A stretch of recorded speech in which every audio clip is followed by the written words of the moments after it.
Bonjour tout le monde, mon nom est Robert Gauthier. Bienvenue dans le réseau qui s'appelle Lumière sur la prophétie biblique. Aujourd'hui, vous allez voir, on prend un sujet un peu important. C'est une question qui m'a été posée et puis on va y aller immédiatement avec ça ici. Voilà. Iran. Iran dans la prophétie biblique. On parle beaucoup de l'Iran dernièrement, là, depuis 2, 3 jours. Israël qui a attaqué l'Iran. Et puis là, la question est venue, qu'est-ce qui se passe avec Iran? Qu'est-ce qui va arriver avec Iran dans la prophétie biblique? Alors, c'était pour faire une longue réponse, mais finalement, j'ai fait une longue vidéo. Alors, on va y aller doucement. Regardez ici. Iran et puis Israël à la fin des jours. OK? Pas au temps de la fin. Au temps de la fin, on trouve cette expression-là dans Daniel, le chapitre 11. Au temps de la fin, le roi du Nord va foncer sur le roi du Sud. Puis là, on est au temps de la fin. Mais ici, on est à la fin des jours. OK? C'est important la différence. Il y a une différence. OK? Alors ici, on voit où l'Iran est. On voit l'Iran ici, là. Regardez ici. Tout ça ici, c'est l'Iran, là. OK? Maintenant, ça ici, là, c'est Israël qui est ici. Puis là, ce qu'on parle, Israël, c'est le point. Dans la prophétie, Israël, c'est le point tournant. Hein. Les points cardinaux dans la prophétie, c'est toujours en relation avec Jérusalem. OK? Alors, au nord de Jérusalem, on a ici la Turquie. Un joueur qui est très important. On se rappelle de l'Empire ottoman, alors qu'ils ont tout contrôlé, pour ainsi dire, hein, jusqu'à l'Égypte. Et puis, aussi au nord, il y a un petit peu ce qu'on appelle la Syrie ici. OK? Alors, là, ce qu'on va parler du roi du Nord tantôt, parce que là, c'est un joueur que plusieurs ne connaissent pas. Là, ce qu'on va parler du roi du Nord, on va parler ici au nord. OK? Maintenant, remarquez bien que l'Iran est complètement à l'est. Hein? Puis elle est fréquentée par la Russie et tous les pays russes ici qui appartenaient anciennement à la Russie. Alors l'Iran a une place particulière, OK? Elle a une place particulière, c'est ça que je veux essayer d'expliquer. Iran, à la fin des jours, qu'est-ce qui va arriver avec Iran? OK? On continue. Bon, voici la question qui m'a été posée, puis je remercie la personne de me l'avoir posée. Euh, ça y est, Israël a décidé d'attaquer l'Iran car il se sentait menacé par les programmes nucléaires, ce qui va encore embraser tout le pays d'Orient et les conséquences seront certainement lourdes. Ça, c'est la remarque qu'il a faite. Et puis la question se pose, elle tourne autour de ceci, là. Que va-t-il arriver à l'Iran dans la prophétie biblique? Alors, c'est ça qu'on va essayer de déterminer. OK? Qu'est-ce qui va arriver à l'Iran? Bon, dans le passé, ici, on voit, ici, là, on voit l'Iran, mais dans le passé, c'était un vieux terme, c'était Elam. OK? Alors, Elam s'est agrandi ici, là, puis il est devenu l'Iran avec le temps. OK? Alors, dans le passé, Elam, c'est le même terme pour l'Iran. D'ailleurs, on va voir que si, là, et regardez ici, Elam va devenir la Perse. Puis la Perse, on parle de l'Empire des Perses. OK? L'Empire des Mèdes puis des Perses qui ont détruit Babylone. Alors, Élam va devenir la Perse, puis plus tard, la Perse va prendre un nouveau nom qu'on appelle l'Iran. L'Iran, c'est un terme qui veut dire terre des Aréens. OK? Et puis ici, je pense que j'ai quelque chose. Le terme Iran a été officiellement adopté en 1935 en remplaçant le nom de Perse. Alors, lorsqu'on parle de l'Iran, son, on parlait de la Perse avant, mais en 1935, on a changé le nom pour l'Iran. OK? Alors ici, on voit ici l'Iran, là, ou anciennement la Perse, anciennement Elam. OK? Alors, c'est toute la même chose. On les voit ici. Maintenant, dans Daniel 7, verset 5, on lit ceci. Et voici une seconde bête, semblable à un ours, et elle se dressa sur un côté. Okay? Semblable à un ours et se dressa sur un côté. On est dans la période où c'est Babylone, c'est l'Empire de Babylone qui contrôle tout, tout simplement. Mais à un moment donné, après les 70 ans de captivité, Babylone va être détruit par, par les Mèdes et puis les Perses. OK? Alors, les Mèdes ici, c'est. Regardez ici, les Mèdes étaient ici. Ça, c'est les Mèdes. Puis les Perses étaient plutôt ici, Elam. Tu vois? Le Perse est là. Mais les deux vont s'unir. Les Mèdes, c'est une nation qui était plus vieille. Les Perses commençaient à sortir, OK? Ils étaient plus jeunes, eux, tu vois?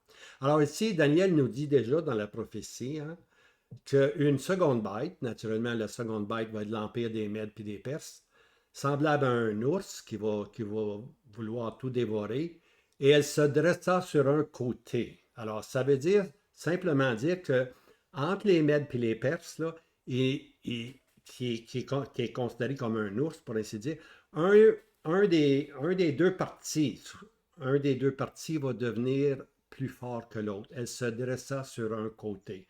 Puis on sait très bien qu'après quelques années, on appelle ça l'Empire des Perses. Okay? Même si les Mèdes et les Perses étaient ensemble, unis pour combattre contre Babylone, il y en a un élément qui s'est élevé, qui s'est dressé sur un côté, c'est Perse. Et puis on va l'appeler, à partir de ce moment-là, on l'appelle l'Empire des Perses.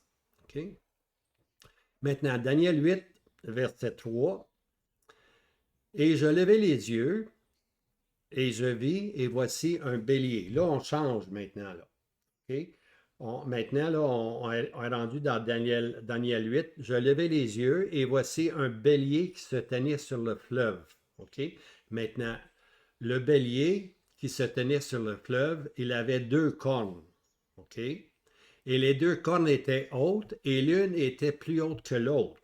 Et la plus haute s'éleva la dernière. Alors, c'est la même chose ici, excepté au lieu de prendre l'ours, on prend l'image d'un bélier. Ça parle, ça parle des Mèdes puis des Perses. OK? On les appelle un bélier, se tenait sur le fleuve. Il avait deux cornes, les deux puissances, les Mèdes puis les Perses.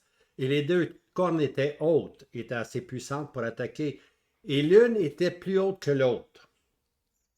Et la plus haute s'éleva la dernière. OK? Alors, c'est l'Empire, c'est les Perses qui étaient plus hautes que l'autre. Et puis, elle va s'élever la dernière. Elle va prendre, c'est les Perses qui vont finalement prendre le contrôle. Alors, on dit à peu près la même chose, excepté qu'on avait un ours. Maintenant, on a l'histoire du bélier. OK? Maintenant, encore dans Daniel 8, parce que Daniel 8 nous présente le bélier qui va traverser la mer Méditerranée à un moment donné, puis faire la guerre à l'ouest, à la Grèce. OK? Maintenant, ceci va susciter une haine des Grecs contre les Perses. OK? Alors, on lit dans Daniel 8, chapitre 8, et le bouc devint très grand. Le bouc, naturellement, ici, ça va parler de l'Empire des Grecs, mais le bouc spécifiquement parle d'Alexandre le Grand. OK, on fait de l'histoire là. Et le bouc devint très grand, et lorsqu'il fut devenu fort, la grande corne fut brisée. Alors, la bouc avait une grande corne, c'est Alexandre le Grand. La grande corne fut brisée et quatre cornes de grande apparence, là on en voit quatre cornes de grande apparence s'élevèrent à sa place vers les quatre vents des cieux. Ça veut tout simplement dire que lorsqu'Alexandre le Grand est mort, à peu près 32 ans, quatre de ses généraux, les quatre cornes ici, quatre de ses généraux vont prendre le territoire, puis le territoire est en 80, il va se séparer en quatre parties, pour ainsi dire. OK? Maintenant, c'est les noms qu'on voit ici, c'était les commandants ou les généraux d'Alexandre le Grand. OK? Maintenant, il y en a quatre, mais dans les Écritures, il y en a deux qui deviennent de plus en plus importantes. OK? Et puis, il y a ici un lieutenant ou un gouverneur ou un chef d'armée qui s'appelait Seleucus. OK? Seleucus. Alors, lui, il va prendre ce qu'on appelle ici, là, il va prendre ici, là, tout ce territoire-là. OK? Maintenant, l'autre joueur qui est important, il est au nord, Israël est ici, là. Alors, lui, il va prendre tout ce territoire-là qui est le nord, jusqu'à la Turquie qui est là. Et puis, Polytmée, ça, c'est celui qui est au sud, qui est l'Égypte. OK? Maintenant, Kazadran, lui, prend ce terrain-là, ici, puis Lysimaque prend ce terrain-là, mais c'est le nord puis le sud qui sont importants. Maintenant, de ces deux territoires-là, va ressortir deux personnages dans les Écritures qu'on appelle le roi du Nord, ici au nord d'Israël, le roi du Nord, OK?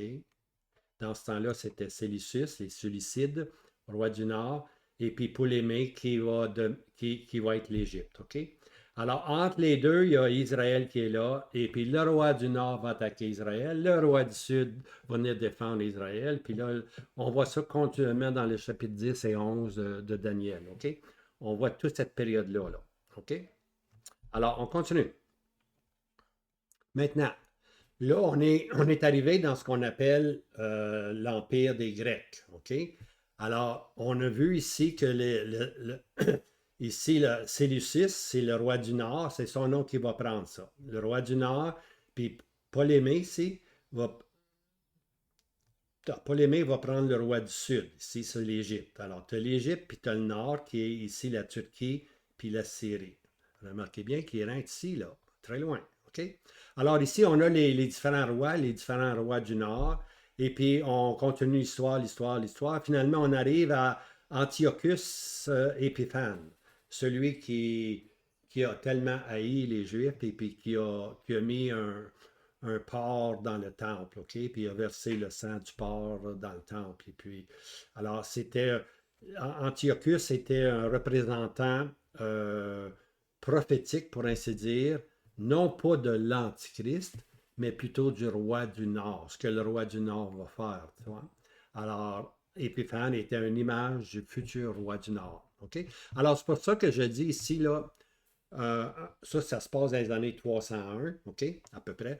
Puis un acteur central dans la prophétie, c'est le roi du Nord. Très important, le roi du Nord. Les gens en parlent très peu. Les gens parlent de la bête, puis de l'antichrist, puis l'antichrist. Ou le faux prophète, tu vois. Mais il y a d'autres joueurs importants. Et puis un des joueurs importants, c'est le roi du Nord, OK, qui était dans le territoire de l'Empire des Grecs. Mais c'est le nord d'Israël. OK, le nord d'Israël. Alors, la prophétie biblique nous dit que de ce territoire au nord d'Israël, la Turquie, puis la Syrie ici, là, au nord d'Israël, va sortir, excusez-moi, là, c'est plutôt ici, Israël est ici. OK, au nord d'Israël va sortir dans la prophétie biblique un joueur important qu'on va appeler le roi du Nord. Qui elle est? On ne le sait pas, on ne peut pas le dire. On n'est pas rendu au temps de la fin. Donc, on n'est pas rendu là. Mais ce qui va arriver, c'est que quiconque va contrôler le Nord ici, quiconque va contrôler la Turquie puis la Syrie, là, puis tout ce territoire-là au nord d'Israël, il va être appelé le roi du Nord. Le roi du Nord. Puis il va être terrible, terrible, terrible. Il va être exactement comme Antiochus Épiphane. Il va faire pire même. OK? Alors ça, c'est à venir. Alors n'oubliez pas, il va y avoir un roi important, le roi du Nord. Maintenant, la grande question prophétique, qui sera le roi du Nord? OK? Alors ici, on le voit mieux dans la map, on voit Israël qui est là. Puis si on regarde au nord, regardez ici, là, au nord d'Israël, là, on a la Turquie, hein? Puis on a la Syrie ici. Alors, quiconque contrôle ce grand territoire-là ici, là, alors, quiconque contrôle ce grand territoire-là, peut-être que c'est... On va aller plus loin.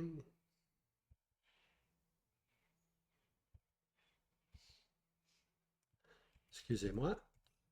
J'ai le mauvais. Bon, c'est ici qu'on était. Alors, quiconque contrôle le nord, la Turquie, puis la Syrie, va devenir le personnage prophétique qu'on appelle le roi du Nord. OK? Maintenant, ici, on voit que l'Iran est complètement à l'est. Voyez-vous, l'Iran est loin de... L'Iran est ici.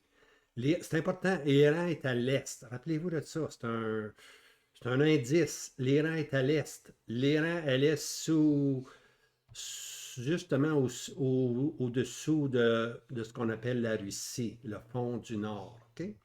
Alors ici, on a le roi du Nord, mais ici, on a avec la Russie le fond du nord, et puis Téhéran est là tout simplement aussi. OK? Maintenant, au temps de la fin, okay, ça c'est une expression, au temps de la fin, c'est une expression qu'on retrouve dans Daniel chapitre 11, verset 40. Au temps de la fin, puis là on voit que le roi du nord vient, etc., puis attaque, puis le roi du sud attaque. Okay, regardez ici, je vais vous donner le verset. Alors, trois joueurs prophétiques importants vont ressortir au temps de la fin. Pas à la fin des jours, au temps de la fin. Vous voyez, il y a une petite différence. Là. Au temps de la fin. Tantôt, on va voir à la fin des jours, puis à la fin des jours, euh, on va voir que l'Iran va être là tout simplement. Mais au temps de la fin, on lit ici que Daniel 11, verset 40, au temps de la fin, le roi du Midi, c'est-à-dire le roi du Sud, c'est-à-dire l'Égypte, heurtera contre lui.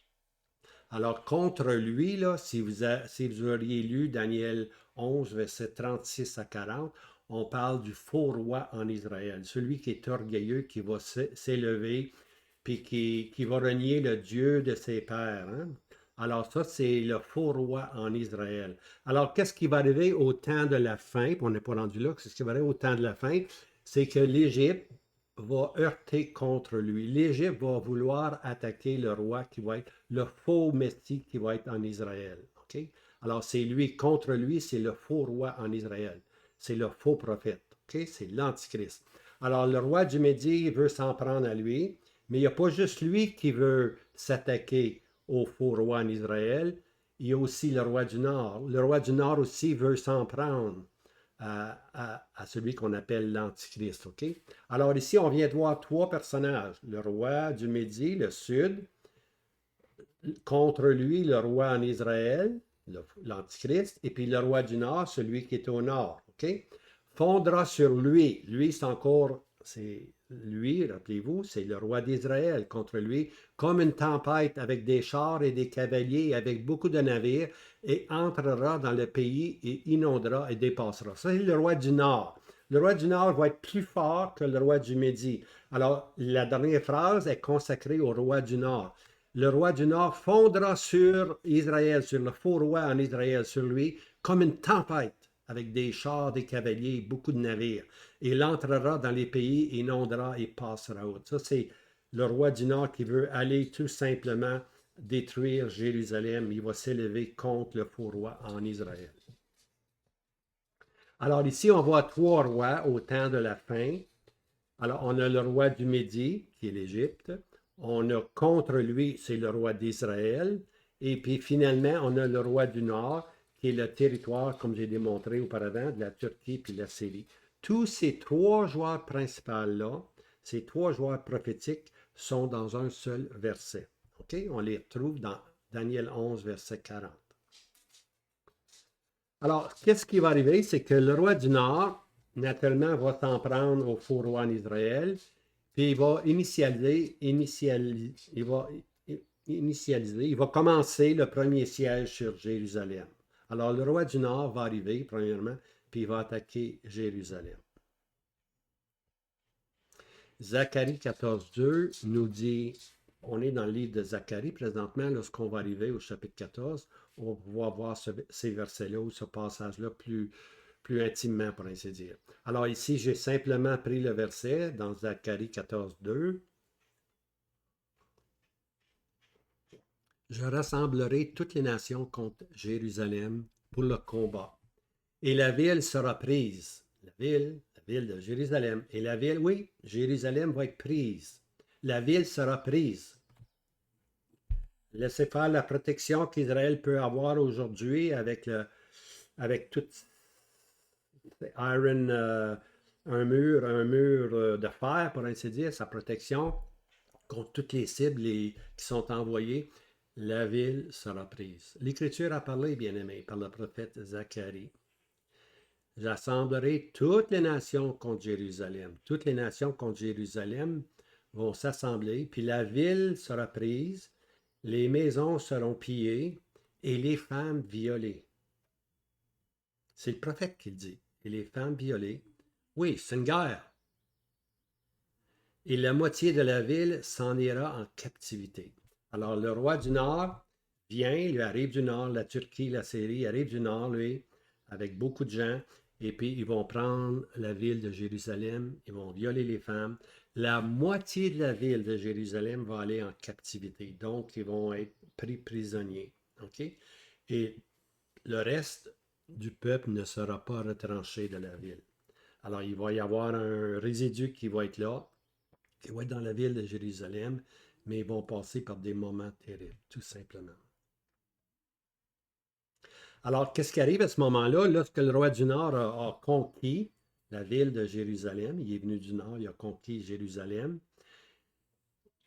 Maintenant, il va laisser une partie de son armée là, puis il s'en va où? Il s'en va vers le sud. Le roi du Nord veut attaquer le roi du Sud. Il a pris maintenant Jérusalem. OK? Maintenant, il veut attaquer le roi du Sud. Alors, il s'en va vers le Sud. Il reste son armée là, c'est important là. Il garde encore le contrôle de Jérusalem. C'était son premier siège, mais il va en avoir un deuxième siège, on va voir tantôt. Alors, dans ce premier siège-là, il a pris la ville. La moitié de la ville était en captivité. OK? Maintenant, il part, puis il s'en va là, vers l'Égypte. OK? Il veut conquérir l'Égypte. L'Égypte est toujours dans son chemin.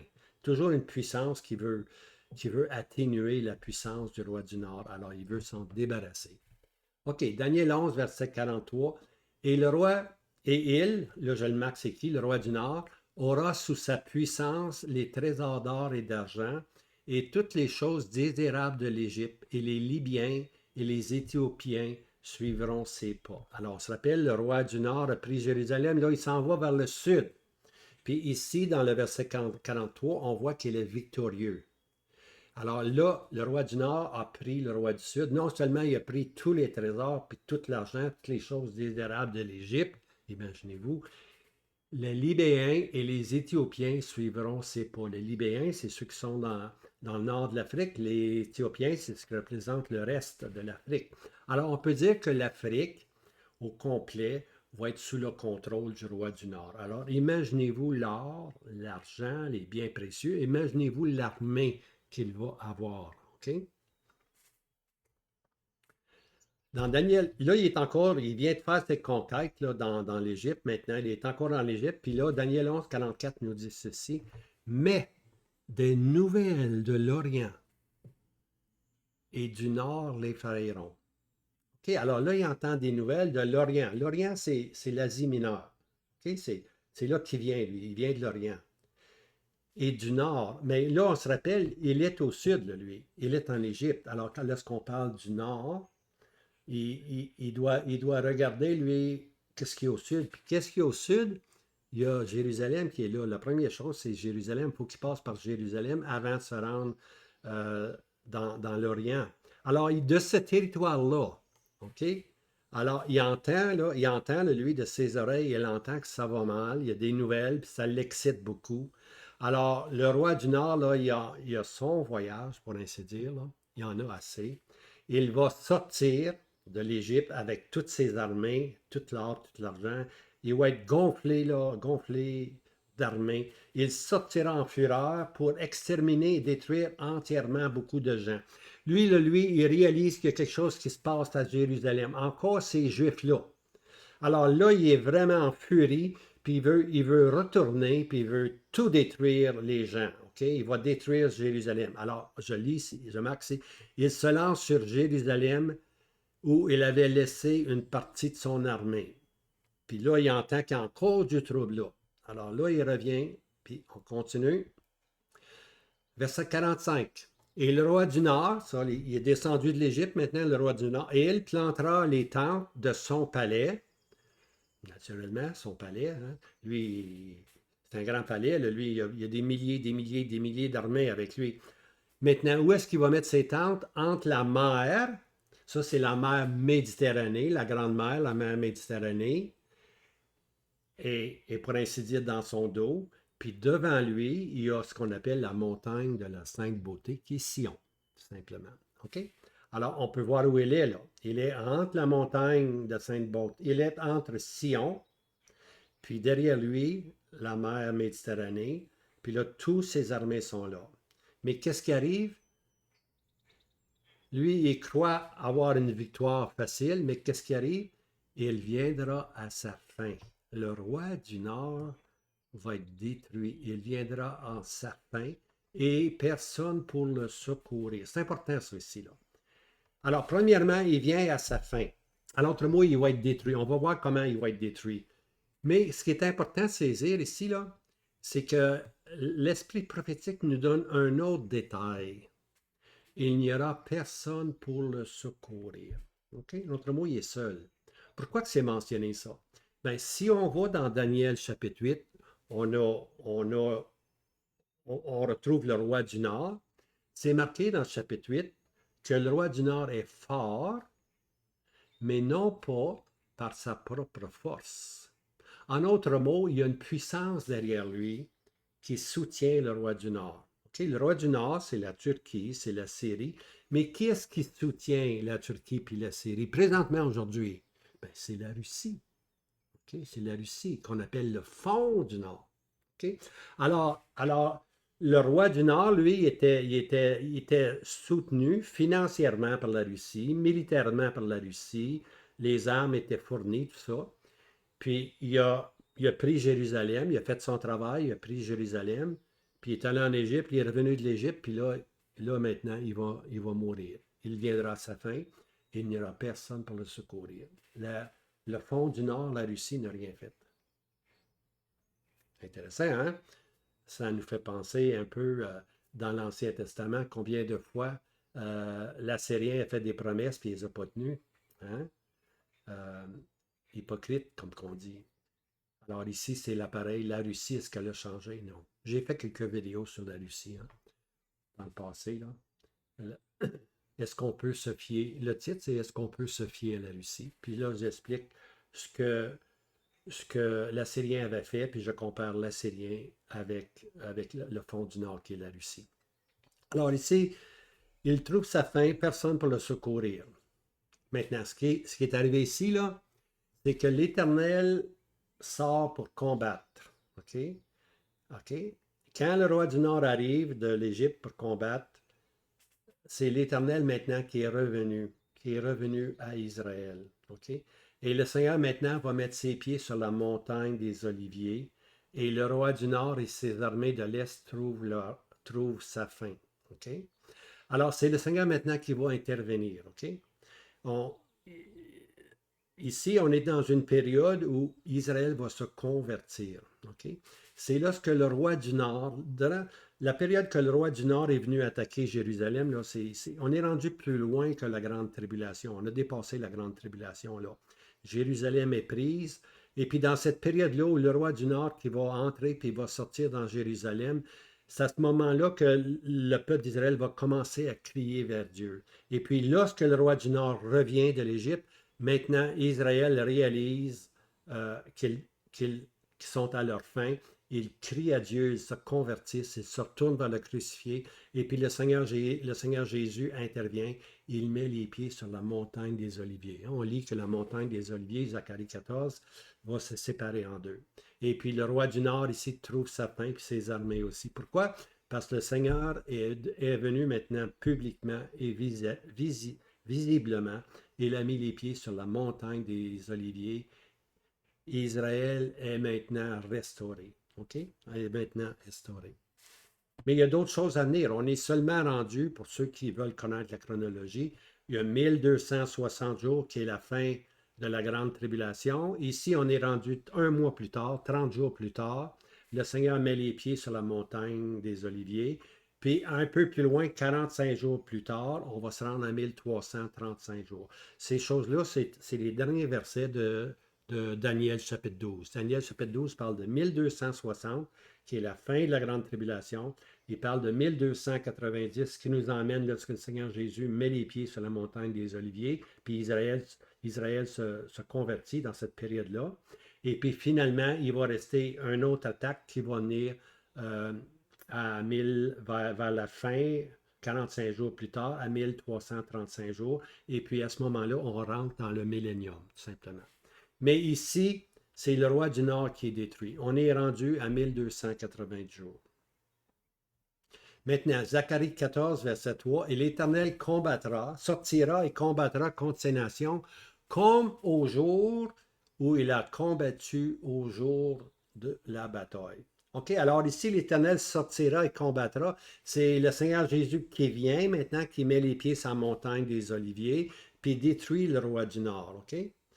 Mais remarquez bien ce qui va suivre. Ça, c'est très important.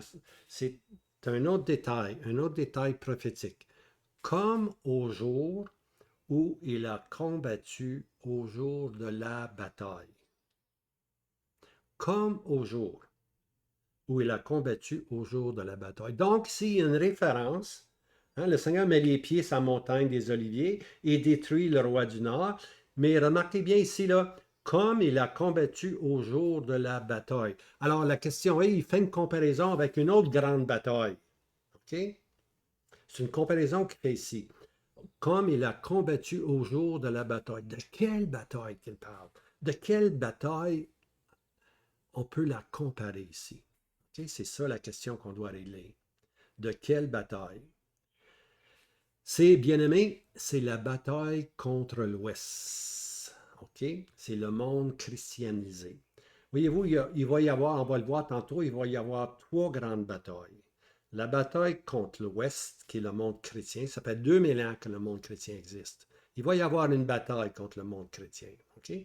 Il va y avoir une bataille contre les pays arabes, les pays musulmans dans l'Est aussi. Tu vois? Puis finalement, il va y avoir une troisième bataille vers la fin. OK? Maintenant, la bataille de l'Ouest, je vais un peu expliquer ceci. C'est important que vous réalisiez qu'il va y avoir une bataille de l'Ouest. Puis je vais vous donner les versets. OK? Je vais aussi démontrer qu'il y a une bataille de l'Est. OK? Puis plus tard, il va y en avoir une troisième. Il y a trois grandes batailles.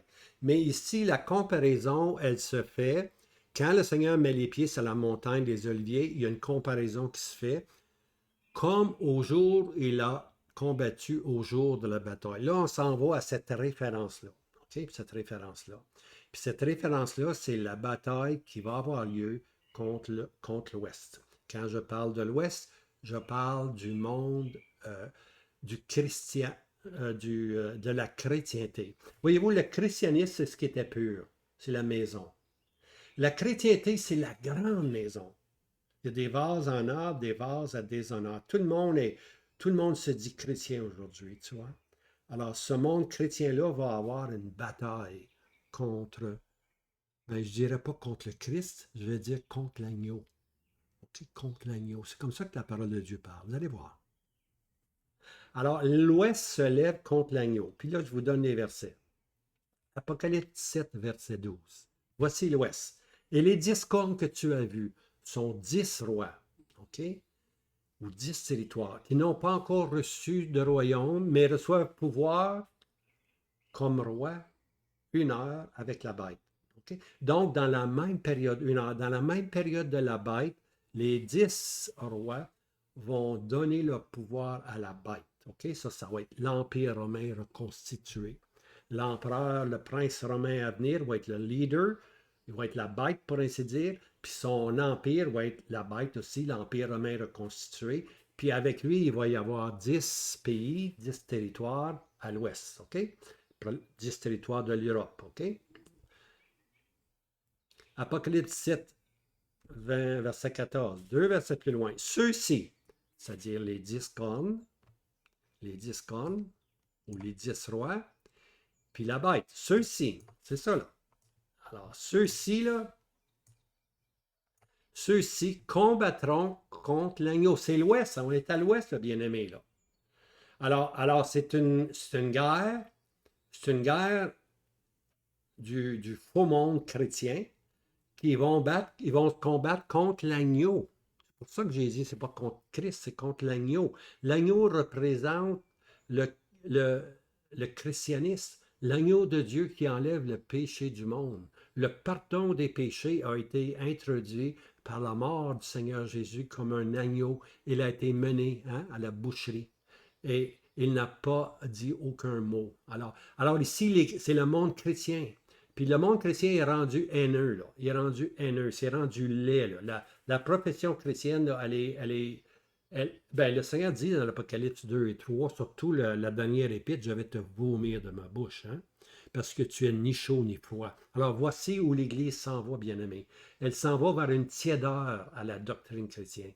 Tout est bon aujourd'hui. Ce qu'un homme dit, c'est bon. On ne vérifie pas la parole de Dieu. OK? Alors ceux-ci, ce monde chrétien-là, l'Ouest, va combattre contre l'agneau et l'agneau les vaincra.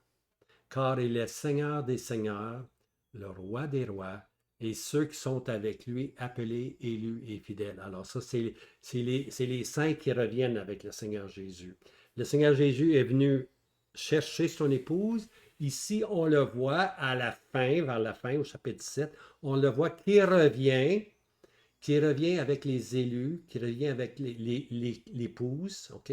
Il revient, et puis il va y avoir un combat. Et puis, ce combat-là, je vais vous montrer où le combat va avoir lieu. Regardez bien ici. Là.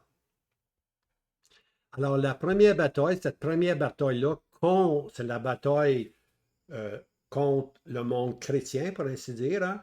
On l'appelle Armageddon. OK?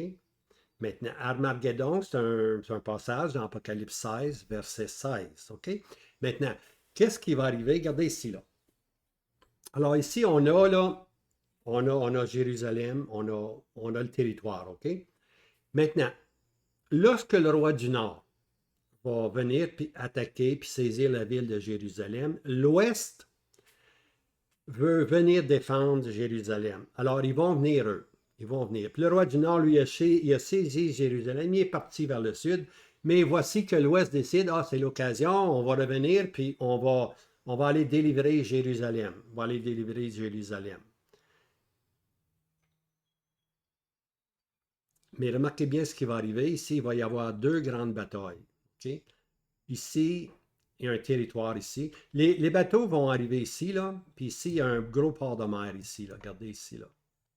Il y a une belle place. Il y a un gros port de mer ici. L'Ouest va arriver ici, OK? Toute l'armée de l'Ouest vont venir ici, mais cette fois-ci, ils vont combattre contre l'agneau. Ils ne savent pas, mais ils vont combattre contre l'agneau. Ils pensent venir libérer Jérusalem, mais le Seigneur va leur faire face. Il va démontrer qu'ils sont loin de lui, qu'ils combattent contre lui, ils ne combattent pas avec lui, ils combattent contre lui. Alors ici, il y a la vallée de Jésréel, puis la colline de Médigon. Ça, c'est le territoire ici. Là. Il y a différents noms pour ça, OK? Et puis, il va y avoir un peu plus tard au sud, si on descend au sud, là on arrive à Jérusalem, il va y avoir ici une deuxième bataille. On l'appelle la vallée de Josaphat, OK? C'est là que le Seigneur va mettre les pieds sur la montagne des Oliviers. Donc, il y a deux grandes batailles à venir. OK? Je vais montrer un peu là, avec. OK, la première bataille ici, là, elle est appelée la bataille d'Armageddon. C'est celle-là ici. OK? Quand il vient ici, là, dans la vallée de Médigon ou d'Armageddon ou Jésréel, c'est tous des mêmes thèmes. Quelques-uns sont hébreux, d'autres sont syriaques, d'autres sont hébreux. Et puis, mais c'est toujours le même territoire. OK? On appelle ça la bataille d'Armageddon. OK? C'est là que l'Ouest arrive, ils combattent contre l'agneau, les 10 cornes et la bête sont détruits. Hein? Puis la bête et le faux prophète est jeté dans l'étang de feu. C'est là que l'Antichrist est détruit, à ce moment-là, tu vois, lorsqu'il va y avoir cette bête contre l'agneau. OK? Maintenant, comme je disais, ceci se passe au nord d'Israël. On est peut-être 200-300 km plus loin. C'est au nord. La première bataille va avoir lieu au nord. C'est une bataille contre l'Ouest. C'est une bataille contre le monde chrétien. OK? Le monde chrétien qui veut venir, la fausse épouse qui veut venir défendre Jérusalem, pour ainsi dire. OK? Alors, mais il va y avoir aussi une deuxième bataille. Cette deuxième bataille-là, elle est dans la vallée de Josaphat. OK? C'est Joël qui nous parle de cette vallée-là, la vallée de Josaphat. OK? Puis cette fois-ci, c'est dans le sud, mais on appelle ceci aussi, le Seigneur va mettre les pieds sur la montagne des Oliviers. C'est de ceci que je viens de parler. OK? La montagne des Oliviers. Lorsque la bataille des Oliviers a lieu, on se rappelle qu'il y avait eu une autre bataille avant. OK? C'est celle-là ici. C'est la bataille contre l'Ouest ici. Alors, c'est pour ça, c'est une référence. La bataille ici, la bataille sur. Quand le Seigneur met les pieds sur la bataille, sur la montagne des Oliviers, il y a une référence qui se fait ici à la première bataille. Alors, la première bataille, c'était la bataille d'Armageddon. La deuxième, c'est celle sur les monts des Oliviers. Il va en rester une troisième à venir. On va la voir tantôt. OK? Il va y avoir 3 grandes batailles. OK? Maintenant, ici, la première bataille, Armageddon, elle est là. Et puis ici, la deuxième bataille, elle est maintenant au sud. OK? Alors ici, c'est la bataille de l'ouest. Au nord, c'est la bataille de l'ouest. C'est une bataille contre l'agneau. Puis remarquez bien ici. Au sud, là, vous allez voir une autre expression. C'est la bataille de l'est. Ce n'est pas contre l'agneau. C'est contre le lion. OK? Le lion. OK? Le lion de Juda qui va rugir contre tous les voisins, contre tous ceux qui sont à l'est, OK? Mais lorsque la bataille au nord, c'est contre l'agneau. Hein? Le monde chrétien combat contre l'agneau. OK? Et puis au sud, on combat maintenant contre le lion. Puis je pense que j'ai des versets qui suivent. Zacharie 14,4. On lit ceci, la bataille de l'Est. Zacharie 14,4. Et à ses pieds se tiendront en ce jour-là sur la montagne des Oliviers qui est face à Jérusalem, vers l'Orient, et la montagne des Oliviers se pendra par le milieu, vers le Levant et vers l'Occident. Là, c'est le Seigneur Jésus au mont des Oliviers qui vient pour détruire le roi du Nord, qui arrive, lui, qui a défait l'Afrique, il a défait le roi du Sud. Il arrive, il pense s'emparer, mais le Seigneur apparaît. Le Seigneur met les pieds sur la montagne des Oliviers. Le roi du Nord est complètement détruit, puis il n'y a personne pour lui aider. Hein? Joël 3, verset 16. Tantôt, j'ai cité Joël. Alors, c'est Joël 3, verset 16. Jean 3, 16, Joël 3, 16. Et l'Éternel rugira de Sion et de Jérusalem, et il fera entendre sa voix, la voix d'un lion. Il va rugir de Sion, il va rugir de Jérusalem, le lion. Hein? Et les cieux et la terre trembleront, et l'Éternel sera l'abri de son peuple et un refuge des fils d'Israël. On voit là, qu'à ce moment-là, quand le Seigneur Jésus agit comme le lion, quand il rugit de la montagne de Sion, qu'est-ce qui arrive au peuple? Le peuple est à l'abri. Il sera l'abri du peuple. La gloire est revenue. Jéhovah, l'Éternel, le Seigneur Jésus, le Messie, le vrai Messie est avec eux. Le peuple est à l'abri maintenant. Ils n'ont plus à craindre parce que c'est maintenant l'Éternel qui combat pour eux. Il devient le refuge des fils d'Israël. Hein?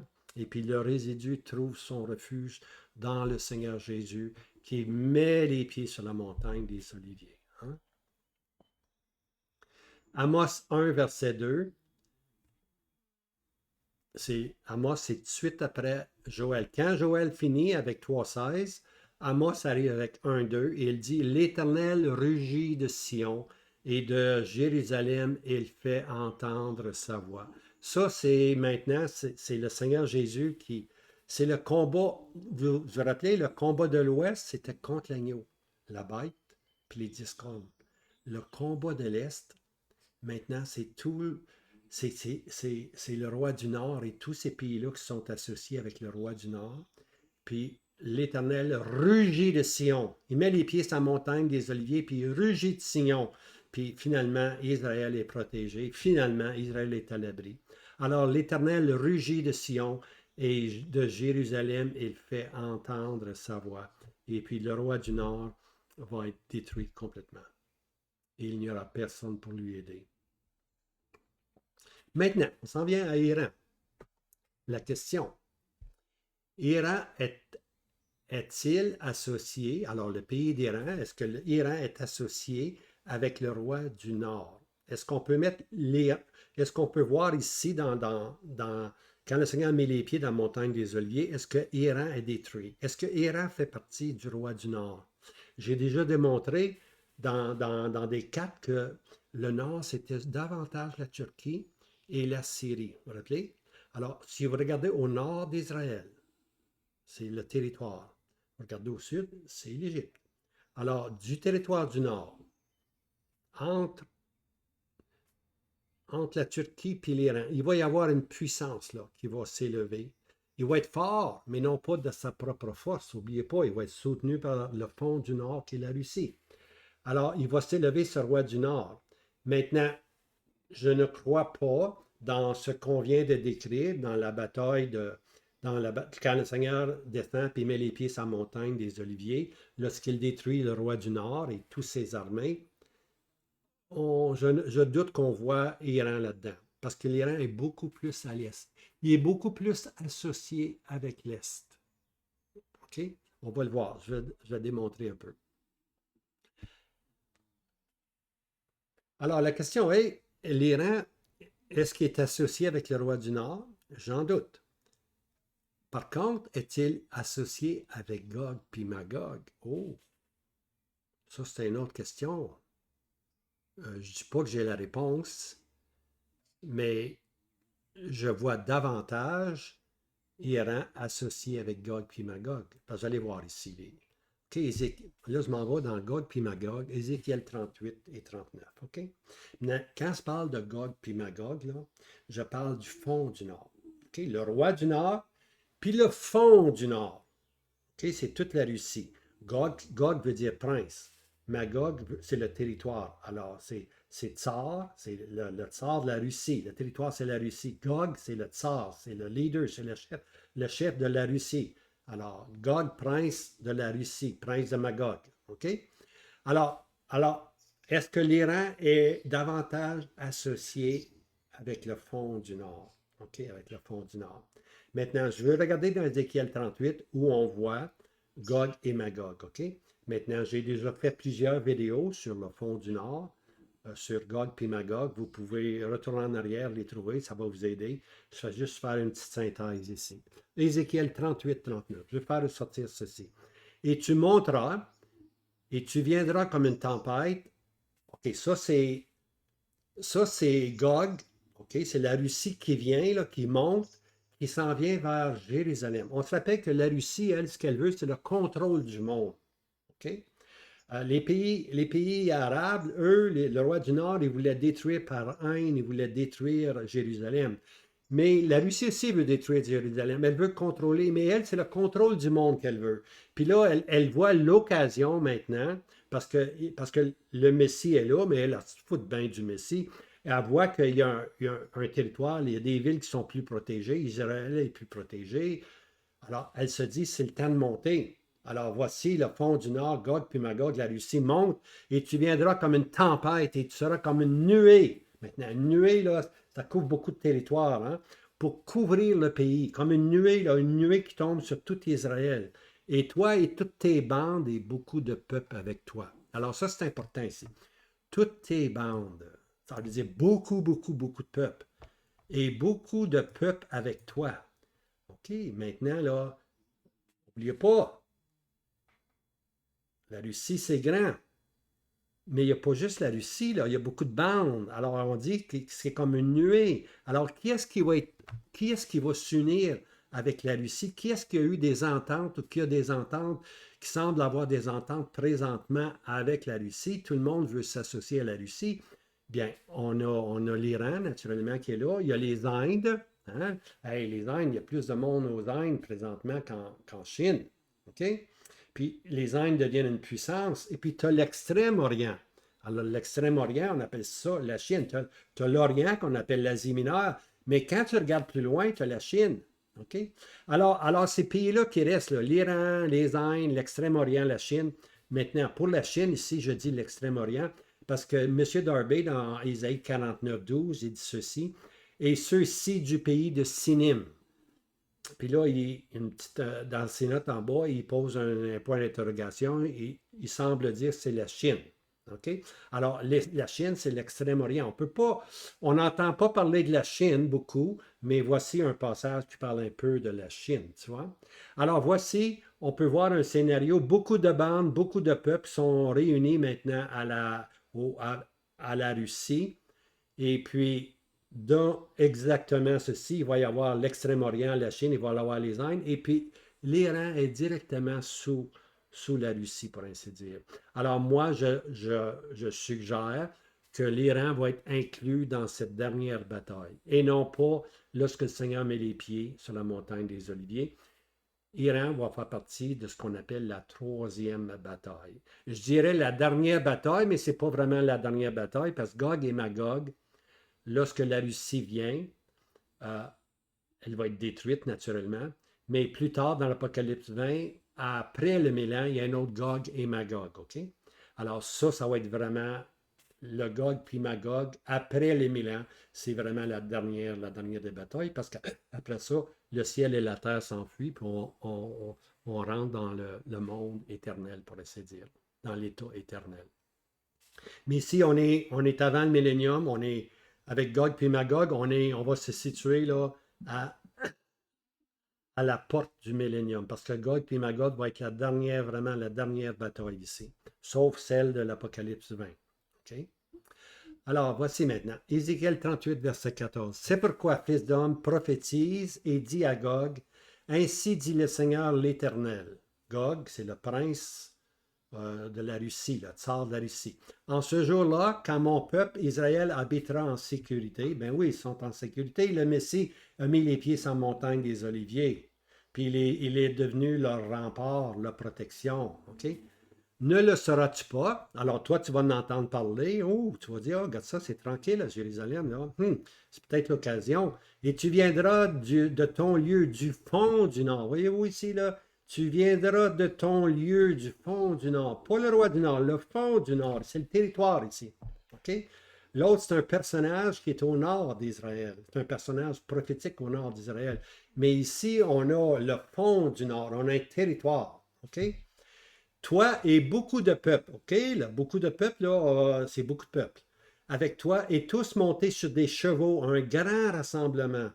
Hein? Beaucoup de peuples, un grand rassemblement, une nombreuse armée. Imaginez-vous, là, on mit l'Extrême-Orient, on mit la Chine là-dedans, on mit aussi les Indes là-dedans. Alors, un grand rassemblement comme s'il n'y en ait jamais, jamais, jamais, jamais vu.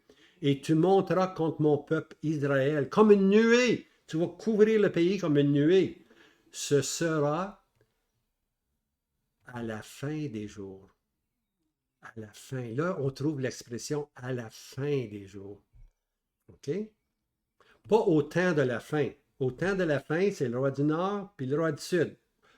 Au temps de la fin, Daniel 10, verset 40, au temps de la fin, on voit l'expression. Mais ici, c'est une autre étape.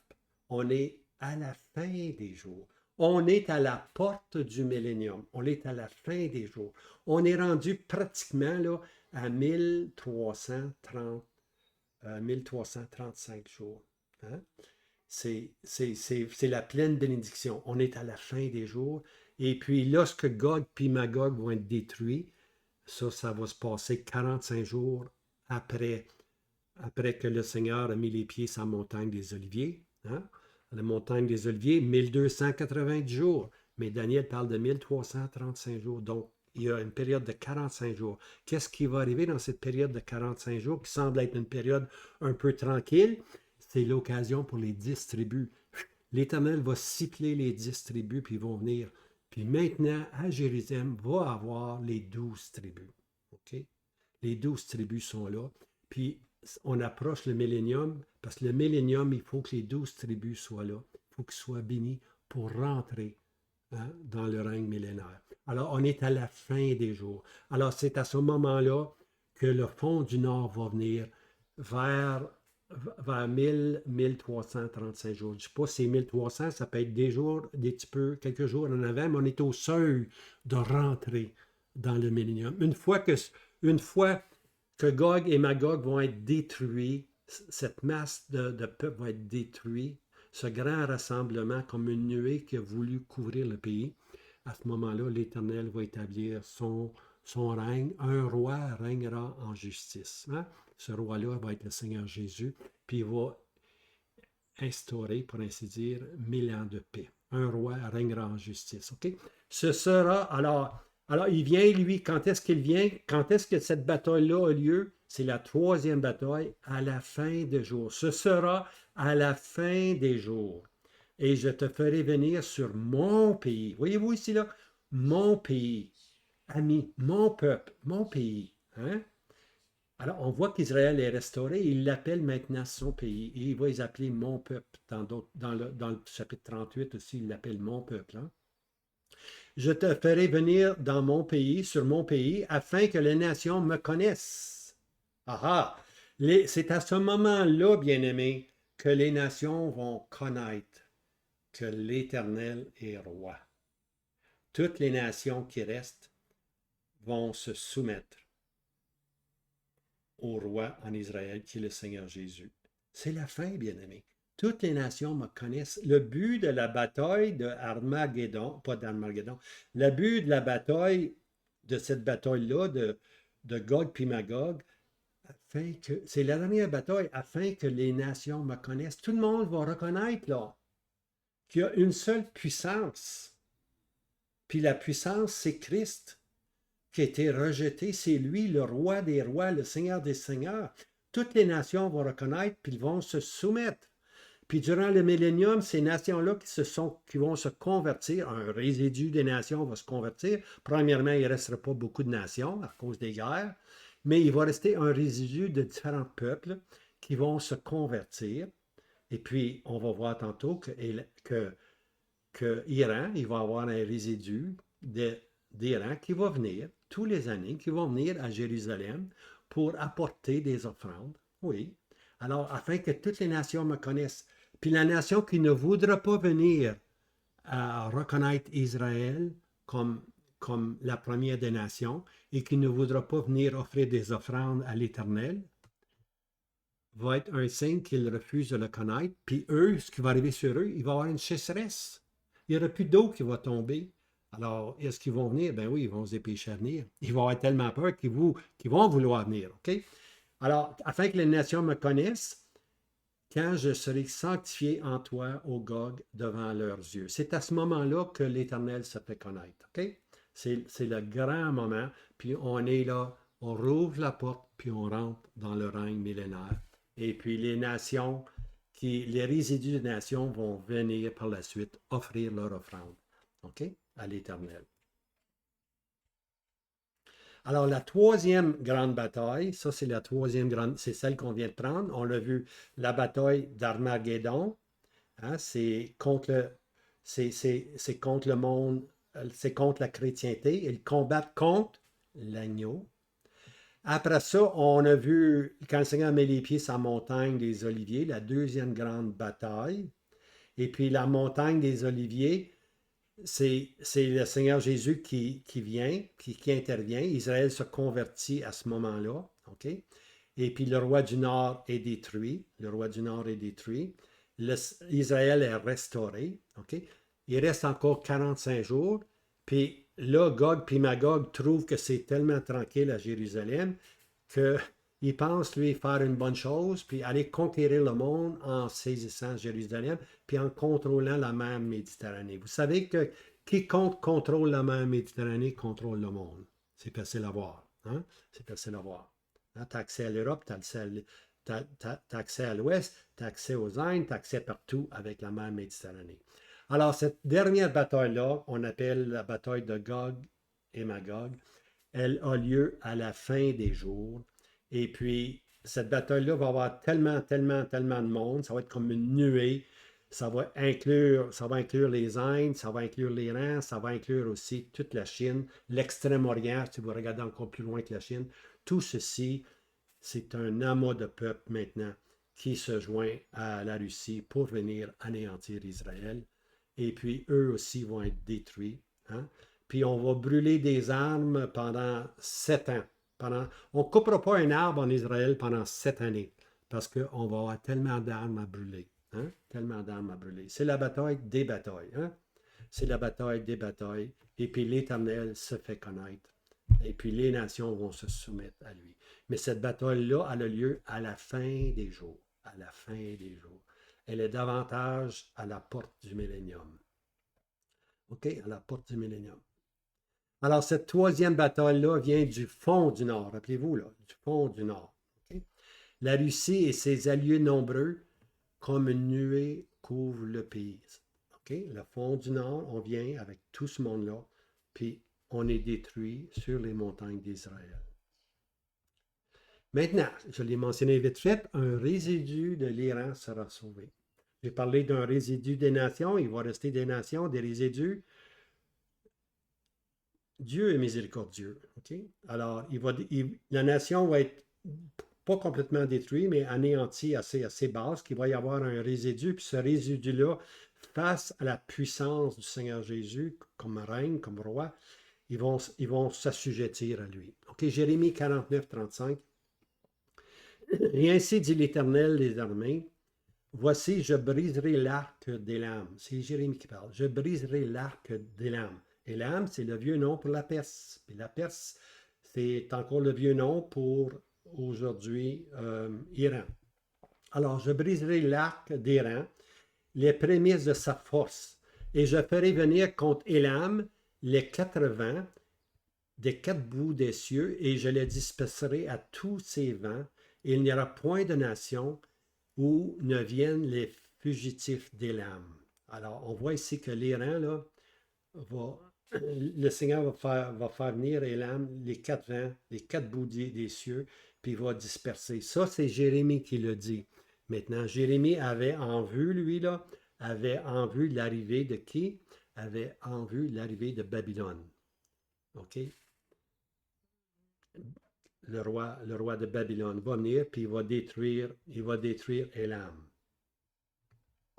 Ézéchiel 32, voici le verset. Le jugement arrive sous Babylone. Alors, c'est l'empire de Babylone qui arrive avec Nebuchadnezzar. OK? Alors, Ézéchiel 32, verset 24. Et là est Élam. Élam, la Perse, et puis l'Iran. Là est Iran, et toute sa multitude autour de son sépulcre. Tous tués, tombés par l'épée. Ils sont descendus incirconcis dans les lieux bas de la terre. Eux qui répandaient la terreur sur la terre des vivants et qui ont porté leur confusion avec ceux qui sont descendus dans la fosse. Alors, qu'est-ce qui arrive à Iran ici? Avec Babylone, Babylone vient, puis il va détruire Élam, qui est Iran. Hein? Puis on voit une multitude autour de son sépulcre. Hein? Beaucoup d'hommes de tués, beaucoup d'épées, beaucoup d'incirconcis hein, qui vont dans la terre. Okay? Alors ça, c'était une prophétie. Puis maintenant que Jérémie a dit, lorsqu'il voyait venir Babylone, et puis Ézéchiel nous compte que effectivement, Élam a été détruit. Okay? Mais plus tard, on sait que Élam va devenir, avec les Mèdes puis les Perses, ils vont venir puis ils vont conquérir Babylone. Hein? On a vu ça au commencement. Alors, voici le résidu de l'Iran. Jérémie 49, 39. Voici le verset, bien-aimé. Il arrivera à la fin des jours. Voici encore l'expression ici. À la fin des jours, que je rétablirai les captifs d'Élam, dit l'Éternel. Donc, à la fin des jours, donc Iran, on voit que Iran semble appartenir à la fin des jours. Non pas au temps de la fin, mais à la fin des jours. Okay? Alors là, on voit qu'il y a un résidu qui est là. Alors ceci nous aide un peu à comprendre que l'Iran sera probablement associé davantage avec le fond du Nord, qui est la Russie.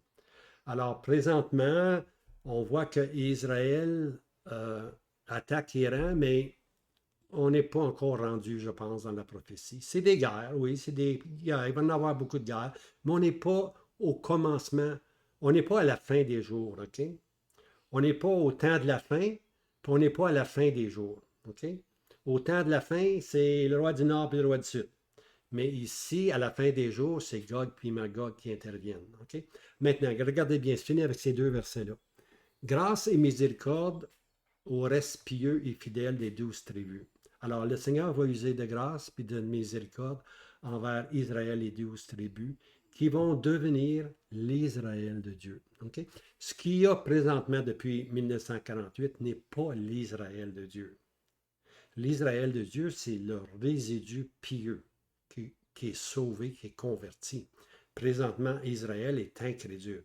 Okay? Alors, on ne peut pas dire qu'Israël aujourd'hui est l'Israël de Dieu. Alors, attention comment on raisonne. Je sais qu'on veut aider Israël, puis pour aider Israël, on va trop loin, on dit on va aider Israël, c'est l'Israël de Dieu. Non, c'est Israël incrédule présentement. 1948 à aujourd'hui, c'est Israël sans Dieu. C'est un retour patriotique. C'est pas l'Israël de Dieu. Le vrai Israël de Dieu va se tourner vers le crucifié. on n'est pas encore là. Mais ici, à la fin des jours, Israël s'est converti, puis Israël devient l'Israël de Dieu. C'est un passage dans Galates 6, verset 16. Et puis, l'Israël de Dieu rentre dans le règne millénaire.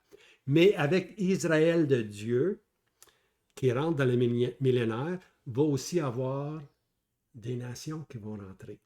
Les nations vont rentrer. Il ne faut pas juste regarder à Israël, bien-aimé. Le cœur de Dieu est bien plus grand que pour juste se limiter à Israël. Dieu a tant aimé le monde. Imaginez-vous. Hein? Alors, il y a des nations qui vont être converties. Puis ça, c'est mon dernier verset.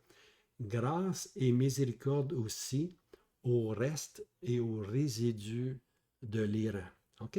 Alors, non seulement, ce n'est pas juste l'Iran qui va être converti, là, il va y avoir de Moab, il va en avoir de Moab, il va en avoir de différentes nations, il va en avoir, tu vois, même parmi les Palestiniens. Dans Zacharie, là, mon prochain vidéo, dans Zacharie, on va parler, pas le prochain, l'autre vidéo, on va parler de Tyr et Sidon. Après ça, on va parler des Palestiniens. OK? Et puis, on va voir qu'il y a un résidu des Palestiniens qui vont venir, qui vont honorer l'Éternel. Alors, Dieu, grâce et miséricorde, oui, pour Israël, grâce et miséricorde aussi pour les nations. Hein? Et ici, particulièrement, un résidu de l'Iran. Voyez-vous, il va y avoir un résidu en Iran. Alors, j'espère que ça va aider à comprendre aujourd'hui ce qui se passe dans la prophétie. Ce qu'on voit aujourd'hui, c'est des guerres, tout simplement. On n'est pas rendu au temps de la fin, lorsqu'on va avoir le roi du Nord qui va être là, puis on n'est pas aussi rendu à la fin des jours, lorsqu'on va voir que Gog et Magog vont venir. Puis l'Éternel, finalement, va être connu de toutes les nations. Hein? Il va se faire connaître. Puis il appelle à ce moment-là Israël, mon pays, hein? Mon peuple. Alors, on n'est pas là. On n'est pas là, bien-aimé. Alors, je vous laisse avec ceci. J'espère que ça l'a aidé. Puis je remercie mon frère pour cette question. Je ne sais pas si ça répond à sa question entièrement, mais au moins ça donne une ligne, une pensée qui peut-être mènera à des conclusions semblables. Alors, je vous laisse avec ceci. Que le Seigneur vous garde. Le Seigneur Jésus revient. C'est la première chose qui doit se produire. Maranatha, il vient bientôt.